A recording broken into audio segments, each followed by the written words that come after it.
भएको आइसक्रिम खोसाखोस भइराखेको अवस्था छ।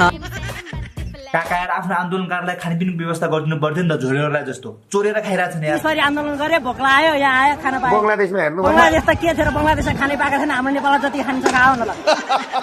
चैतन्य जानुहोस् फ्रीमा फ्रीमा। रुसलान भुड्का बोकेर हिँडिरहेका छन्।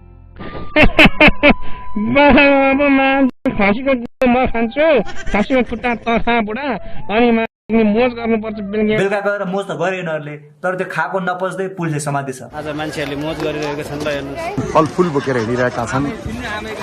थुक्क दिदी, तिमीलाई त लाज लाग्नुपर्छ।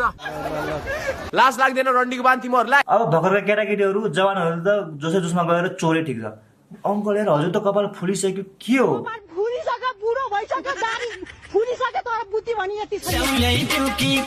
शेख हसिनाको धोती लिएर भागे चाहिँ, सारी लिएर भागे चाहिँ आन्दोलनकारीले केपी ओलीहरुका कट्टु लिएर जान्छन्। केपी ओलीको त गेट अगाडि पनि जान सक्नुहुन्न। साधारण मान्छे रुममा छिर्ने, ल्यापटप चोर्ने, त्यही त हो नि।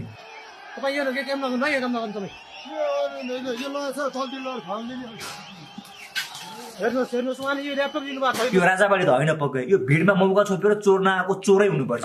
होइन यसरी खुलेआम चोरी भइरहँदा कहाँ थियो प्रहरी? खोसेर ल्याए उनीहरू मात्र किन सेफ्टी, हामी पनि सेफ्टी हो।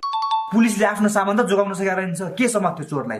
त्यो सिल्ड भन्दा पनि सक्नुहुन्छ भने पुलिसको बन्दुक खोसेर ल्याउनु न। मसँग गन छ क्या म्याच सिक्ने। अब त्यो बन्दुकले मान्छे त मार्नु हुन्न होला, पारासासँग जङ्गलतिर शिकार खेल्न जानुपर्छ। अब यो विदेशीलाई फेरि के को रहर हो आन्दोलनमा हिँड्न? स्वर्गलोक। चल बोजडी के You care about cows, you care about dharma. Stand up for cow bachao, गाय बचाओ, कुकुर बचाओ। You don't have to teach. हामी चाहिँ वैदिक सनातन, हामी चाहिँ हिन्दूको प्रतीक, शान्तिको प्रतीक हो। लेकिन एक सेकेन्ड, हाम्रो ज्योति जीवनी यहाँ ढुङ्गा प्रहार गर्दै हुनुहुन्छ, हेर्न सक्नुहुन्छ। ढुङ्गा प्रहार रे धर्मगुरुले त्यस्तो काम गर्नुहुन्छ कि क्या हो? त्यो त बलिङ प्र्याक्टिस